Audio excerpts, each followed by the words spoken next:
Enraf seperti ini alatnya. Ya. Di Enraf ini ada dua channel, ini channel pertama, channel kedua. Bisa kita isi aksesoris untuk seperti ini. Kalau yang di sini ini untuk EMG, elektromiogram, merekam aktivitas otot. Interferensi, stand, dia dinamis, paradik, dia pakainya ini. Channel 1, channel 2. Kalau yang ini untuk EMG. Oke, untuk trigger point kita bisa menggunakan electrodepet seperti ini. Satunya ini dinamakan sebagai probe, PROBE, probe.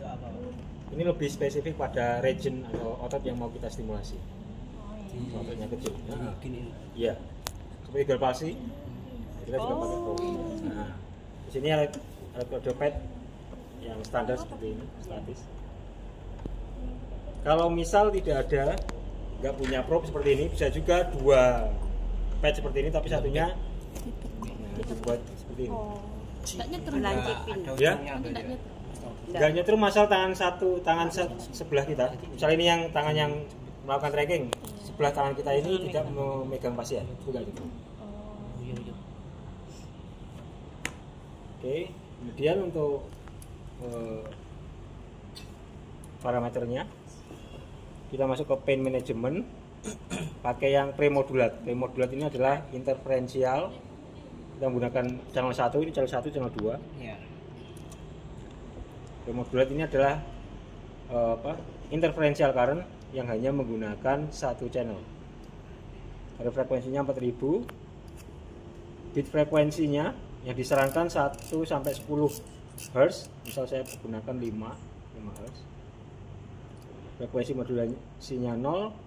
Modulasi programnya satu persatu, set program nggak usah kita atur.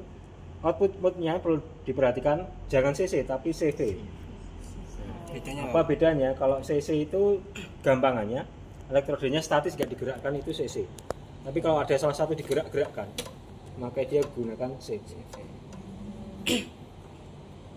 Oke, kita praktek dulu. Kalau lebih dari 10 berapa, Pak? Lebih dari 10. Yang direkomendasikan 1 sampai 10 Hz. Khusus untuk trigger point. Trigger point. Oh, berarti untuk yang lain boleh ya? Yang lain boleh. Yang lain boleh. Ada parameternya masing-masing.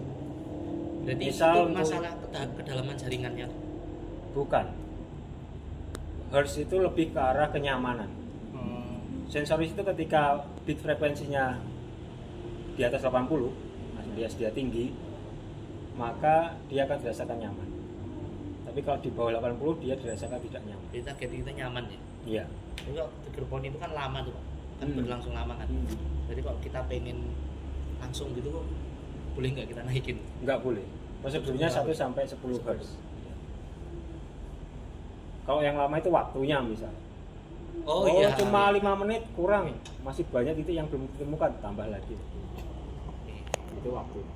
Kalau Hertz itu frekuensi kalau ya harus main rendah ya. Yang perlu diperhatikan frekuensi sebenarnya ada dua di sini.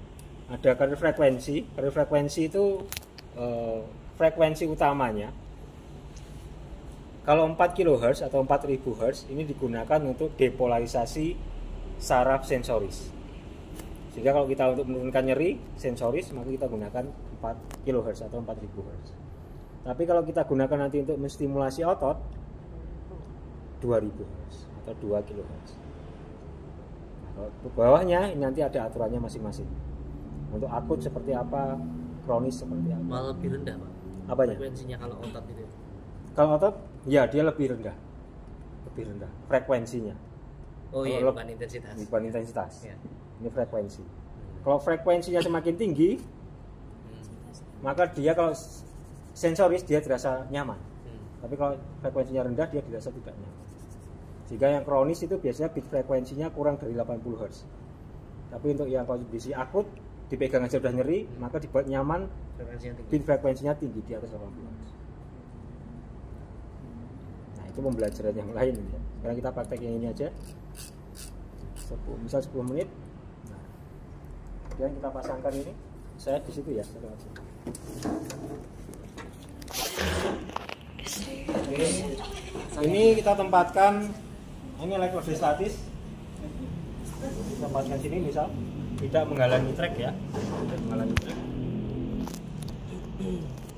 Ini kendor apa? Oh ini, ya. kendor ini Pak. Ada sapu atau apa sih? Ada kolornya ini Pak. Ada. kenceng sih Pak. Biar lebih kencang. Tak kenceng dulu. Bisa? Bisa ini Oh, ada coba. talinya. Kolornya Pak. Kalau nggak bisa nanti pakai ini bisa. Bisa. Kita duduk dulu enggak apa-apa. Oh iya. Ini saya ambil aja dulu. Kita pakai interferensial sama pakai ultrasound digabung interferensial.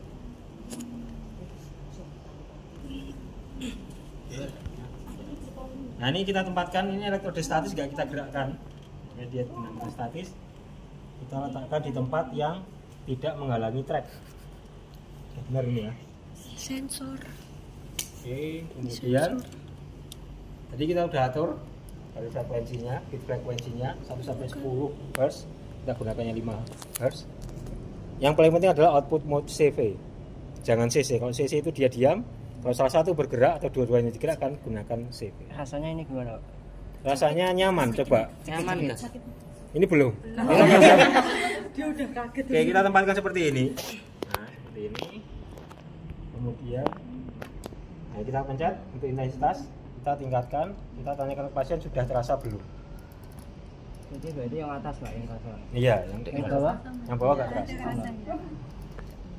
Dek lah. Udah mulai terasa? Belum.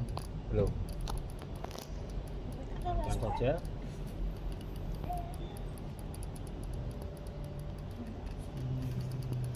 Kuncinya keluar. Udah mulai? Udah mulai. Nah, Kedip-kedip ya. ya. Oh, ya. Kita bisa men-setting intensitas awal ya sampai dia terasa nyata. Jangan gleaming-gleaming ya. Terasa itu ada yang terasa nyata, ada yang terasa samar-samar. Benar-benar terasa. Ataukah intensitasnya sampai dia kedutan. Itu nggak apa-apa. Yang penting jangan sampai menimbulkan nyeri.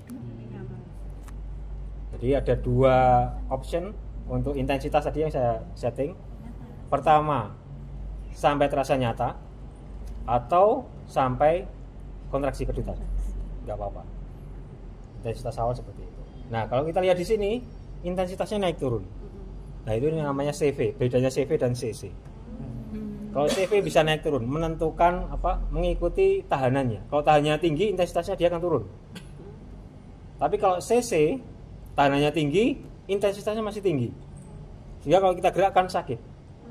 Kalau CC. Kalau CC. Oh. Sehingga CC dulu sebelum ditemukan laser, CC digunakan untuk membelah jaringan yang steril. Ya, membelah jaringan yang steril. Nah, untuk 3 poin kita gunakan CV. Sudah terasa ya? Udah. Sekarang kita geser pelan-pelan. Nyeri? Enggak, Pak. Enggak. Kalau ada nyeri bilang Itu nyari, Pak. nyeri. Iya. Kalau nyeri 2 poin. kita diamkan sampai hilang nyerinya. Hilang nyerinya? Udah mulai berkurang. Berkurang. Ya. Nah, sekarang kita perhatikan tadi awal saya tempatkan di sini. Saya setting intensitas sampai terasa nyata atau kontraksi. Tapi pada satu titik dia dirasakan nyeri. Berarti ada yang patologis. Saya kasih undangan ke RT saya, kok RT lain ikut. Saya kasih undangan ke sensoris rasa nyata dan motoris, tapi kok nyeri kok ikut. Ikut ke pesta saya, ada yang salah. Sehingga ketika kita ketemu nyeri, kita diam. Sampai nyerinya hilang, kita usir. Bukan undangan saya. Gitu ya. Gampangannya seperti ini. Oke, kalau nyerinya udah hilang, boleh kalau di klinik diberikan tanda. Karena bisa jadi ini akan muncul lagi. Akan muncul lagi. Kemudian kita tracking lagi. Sampai menemukan nyeri. Nyeri? Enggak, cuma agak kaget. Nah, itu. Ini? Ya. Kita diamkan. Kita tekan uyur-uyur gitu. Ini bisa ya? Enggak perlu. Enggak perlu. Karena elektro itu mempermudah kita untuk melakukan terapi. Kalau biasanya kan kita friction, harus kita uyel-uyel. Nah ini enggak perlu. Ini aja. Sama halnya nanti dengan ultrasound. Nyerinya berkurang? Ya. Udah hilang? Ya. Hilang. Kemana? Hilang. Sudah diusir. Ini bukan undangannya. Yang diundang ini adalah sensoris dan motoris, bukan nyeri. Nah, kita ulangi. Kalau ada nyeri, bilang Ada nyeri? Enggak. Nggak ada.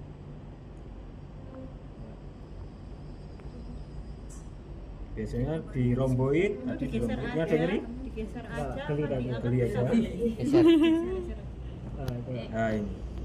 Biasanya di romboid sering banyak ditemukan dan juga di extensor dari lumbar. Barberman ya Pak? Gimana? Enggak. Cukur Pak. Tukang cukur? Iya? Iya. Oh iya. Biasanya di leher banyak kalau di trapesius. Sudah hilang? Udah. Sudah hilang.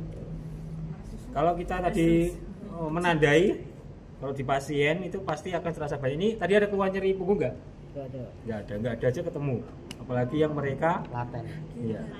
Apalagi mereka yang banyak nyeri punggung, sering nyeri punggung. Itu banyak ditemukan Itu Pak. sini. Nah, itu.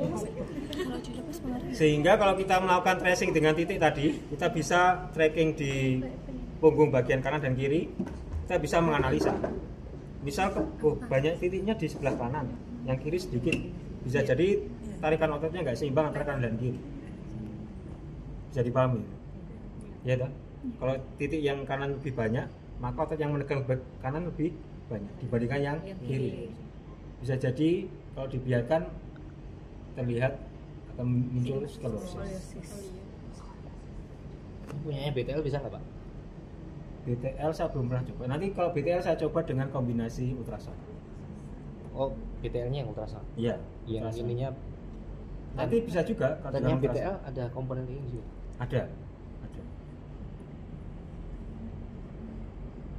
Ada nyeri? Enggak. Nggak ada. Enggak. Langsung. Sama halnya kalau kita pijat, kemudian ketemu titik satu, oh enak banget di situ. Jadi kalau ini nggak perlu pakai friction, nggak perlu sampai apa jempol kita artritis ini. Begini aja. Sama halnya dengan ultrasound nanti.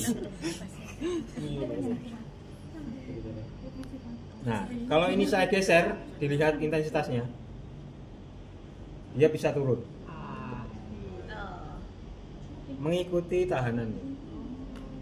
Kalau tidak mengikuti tahanannya, dia tetap 9 mA misal, saya geser itu sakit sekali. Dalam intensitas yang tinggi dia bisa membelah jaringan. Itu kalau CC. Makanya kita pilih yang CV ketika digerakkan, karena ketika digerakkan dia bisa mengikuti tahanan jaringan, tidak melawan tahanan jaringan. Kalau itu bisa turun sampai 4, 5 gitu. Jadi kalau pakai CC bisa memerah gitu Pak? Merahnya bukan karena ketemu penyakit, tapi karena memang fisiologisnya seperti itu. Oh. Nah ini nggak bikin merah? Nggak bikin merah. Jadi kalau digeser nggak sakit. Kalau CC digeser sakit. Iya. Kalau digeser sambil ditekan. Sama aja. Ini tekan atau tidak sama saja. Kalau diangkat. Kalau CC misal 9 mA. Ini 9 mA sama CC ya. Saya geser 9 mA terus. Sehingga dia akan melawan tahanan jaringan. Tahanan jaringan bisa terputus, terobek. Tapi kalau ibaratnya diangkat Pak itu rusak anak. enggak. Dia bisa langsung 0. Tapi kalau CC dia masih 9. Sehingga kalau diangkat dia seperti kayak strum, tersengat. Ini kalau digeser turun 1, 2, nggak sakit jaringannya. Iya. Nah, kalau diam dia mulai menyesuaikan tahanan jaringan. Intensitasnya itu. Ya intensitasnya. Kalau CC nggak peduli diangkat atau digeser, dia tetap nilainya. Bisa 10 mA ya 10 mA terus. Ada tamu. Itu contoh. Sehingga CV cenderung digunakan. Nah, ini kalau memberhentikan yang orange ini, kemudian stop. Ada yang mau tanyakan? Gampang ya. Memang ini butuh waktu lama. Apalagi mereka yang benar-benar ada keluhan nyeri punggung, maka kita biasanya perlu penerangan yang baik. Kemudian posisi kita, pasien itu di depan kita seperti kita melakukan pemeriksaan. Benar-benar mencari titik nyerinya. Bisa berlangsung 1 jam bahkan lebih. Sehingga memang kalau di rumah sakit jarang diaplikasikan. Menu pelayanan seperti ini nggak mungkin bisa diaplikasikan. Kecuali kalau kita punya alat sendiri di rumah, kita tarik pasiennya lebih privat. Lebih privat. Itu biayanya pasti bisa privat juga. Ya, ini yang belum ada di layanan. Padahal ini lebih efektif daripada kita tempatkan 4 elektrode interferensi atau 2 elektrode TENS kemudian kita tinggalkan. Pak, tanya Pak. Ya. Ini kan yang tadi yang di bagian gratis ini enggak dengan apa dia ada rasa kedoman. Itu kalau misal kita salah melakukan pelaksanaan itu gimana Pak? Yang sebelah sini ada kedoman gitu. Biasanya kalau dia berbeda seperti ini, kemungkinan poinnya lebih ke arah sini. Meskipun yang Ini bolak-balik ini. Oh, Ini bolak-balik. Harusnya dia dua-duanya. Oh berarti nggak usah mikirin anoda katodanya pak? Nggak usah mikir. Tapi untuk pembelajaran biasanya saya pilih katoda untuk hitam ini. Saya pilih katoda untuk pembelajaran. Biasanya katoda itu yang aktif. Tapi kalau ini skenario interferential current, hitam, katoda atau anoda sama saja. Bisa digunakan untuk tracking karena dia bolak-balik seimbang. Untuk menentukan intensitas pertama kali sembarangan ya Pak ototnya? Nggak harus. Ya misal kita mau tracing punggung tadi, kita mulai dari ujung. Kemudian kita tingkatkan intensitas sampai sensoris nyata atau sampai kontraksi. Nggak boleh sampai nyeri. Yang bergerak tadi katoda pak? Yang ada. ya ini katoda. Sebenarnya kalau interferential karena mau pakai yang ini sebagai ya. Ditanyakan. Ini mudah tapi jarang dipakai. Efektif, mudah, jarang ada di pelayanan. Ini lebih selektif pada titik nyerinya. Kalau seperti ini kita pasang pad dengan pad ini, Orang titik nyerinya di mana kita nggak tahu. tahu. Nggak selektif, nggak privat. Pembelajaran satu kelas penuh.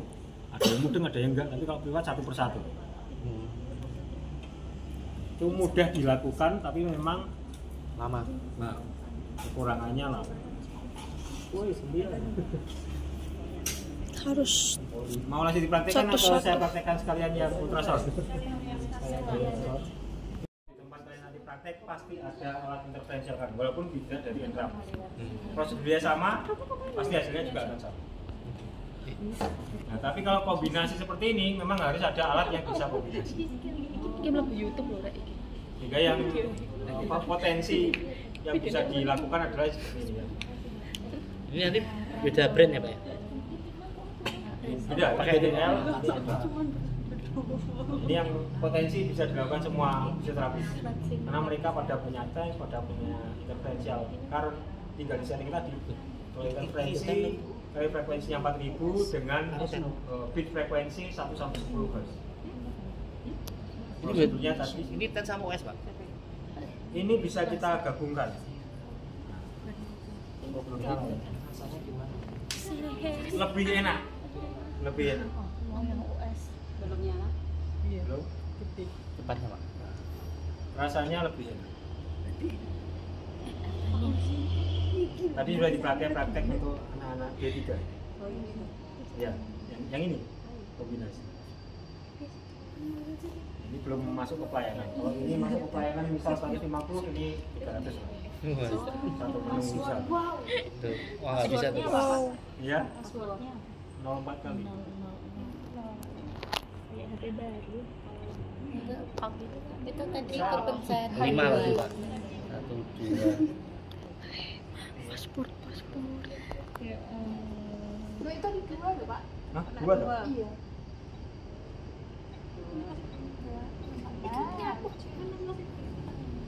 Oke. Ada yang punya alat seperti ini? Besok tadi ya. Amin. Beli tiga. Ini nama alatnya, ada serinya juga. Kalau serinya sama kemungkinan bisa. Tapi kalau alat seperti ini, ya seperti ini juga, itu kan di sini ada USB-nya itu. Lubang USB, di sini juga ada lubang USB.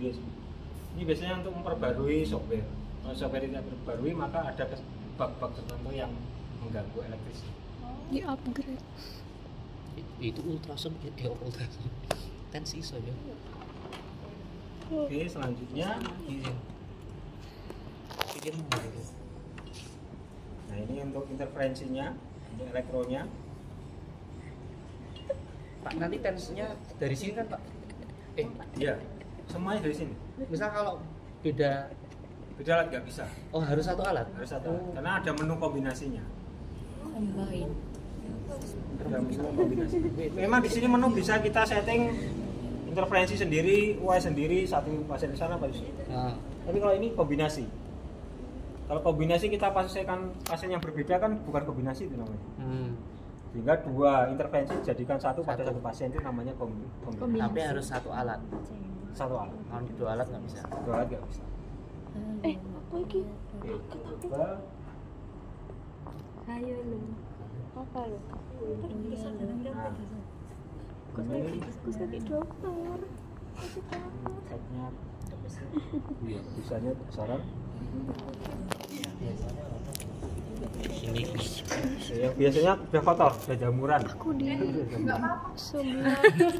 Kagak saya lo.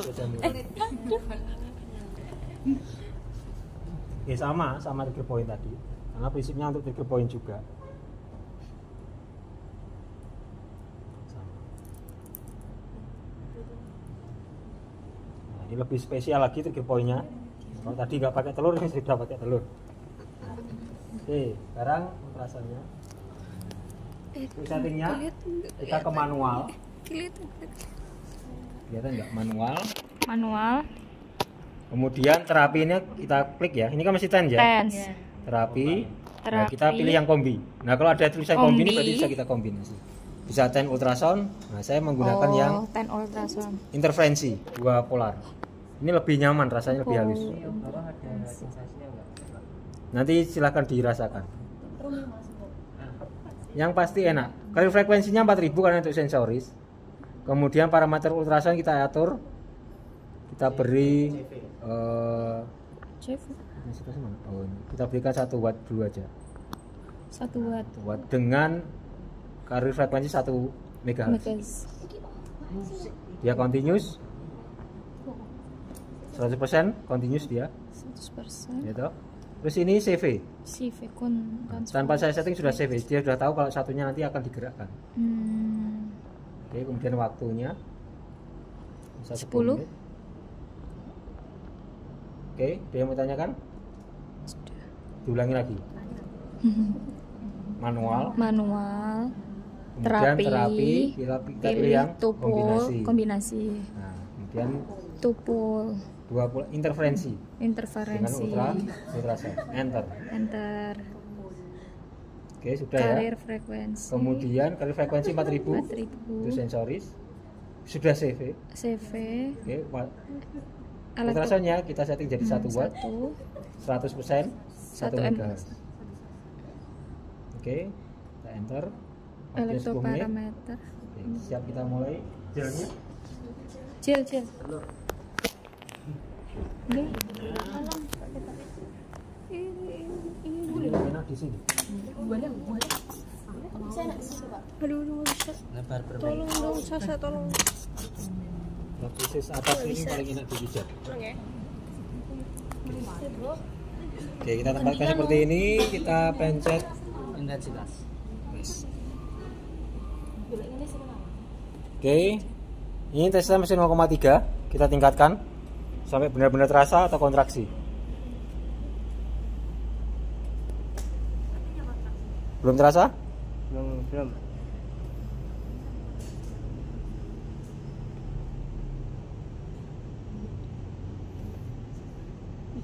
Udah mulai kan. Sudah mulai. Lah ini kontraksi ini. Nah, Mantap, guys. Mantap.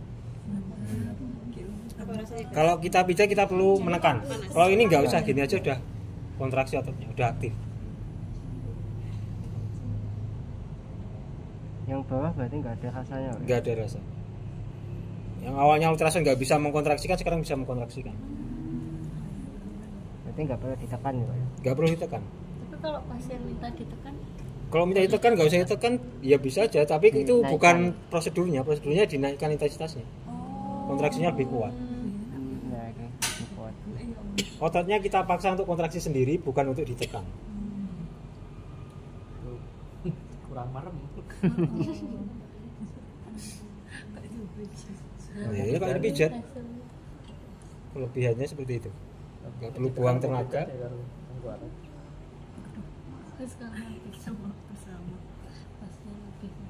Kalau ada trigger point dia akan merasakan nyeri juga. Ini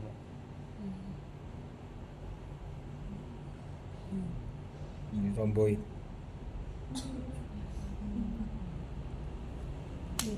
Gimana rasanya? Nyaman ya? Lebih nyaman daripada yang tadi ya? Ya. Jauh. Jadi kalau ketemu trigger point, pada trigger pointnya kita lakukan seperti ini. Nah, ini belum ada di menu fisioterapi. Ini peluang bagi kalian untuk mengembangkan menu layanan yang pakai telur seperti ini. Percaya nggak masuk tapi Pak. Ya? Belum ada? Enggak. Maksudnya klaimnya nggak nyampe ya. Oh, bukan nyampe.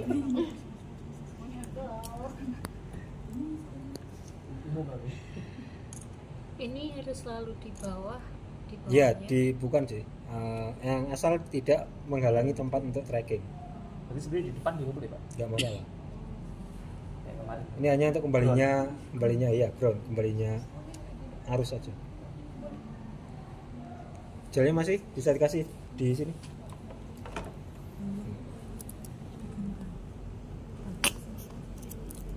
Habis.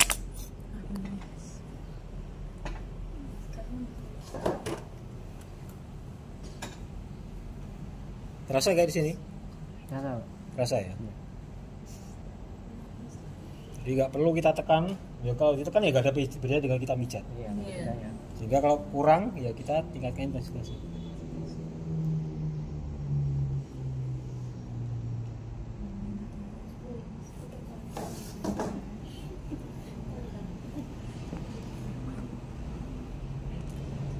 Lebih kerasa yang bagian atas Pak, pas ketika di bawah. Kerasa bagian atas ya. Oh, iya.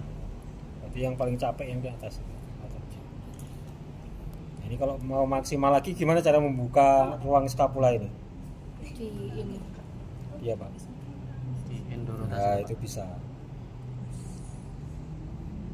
Lebih kena ke rhomboid. Mantap Bagas. Ini baru pertama. Nanti lama-lama dia butuh intensitas yang tinggi. Kalau terasain. Masalah kecepatan tuh perlu nggak Pak? Sama kayak ultrasound harus Enggak. apa? Enggak. Terserah kita kan ya. Kalau ultrasound itu 1 detiknya perlu 3 kali bolak-balik. 1 detik tik, maka dia harus 3 kali bolak-balik. Karena dia hubungannya dengan apa? Dengan absorpsi panasnya. Absorpsi panas. Kalau kita terlalu lambat, maka yang kita stimulasi tadi di sini ultrasound udah terabsorpsi panasnya, nggak bisa terkumpul terakumulasi. Sehingga dia dibutuhkan cepat 3 kali per detik agar panasnya itu selalu terakumulasi, nggak hilang, nggak terabsorpsi dari. Kalau ini karena stimulasi. Nah, ini kalau ada nyeri dia kan terasa sekali.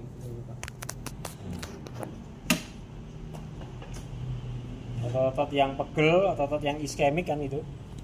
Nah, gini kan dia bisa kontraksi per individual otot itu.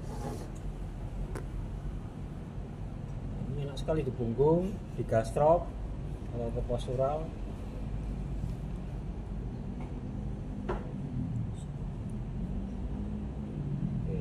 Mantap.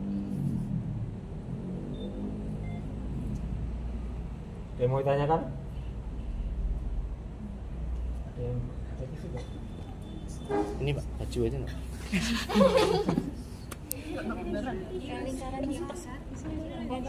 Tisu guys. Ini aku takut sih karo wong BTL. Cuman ini tak 40.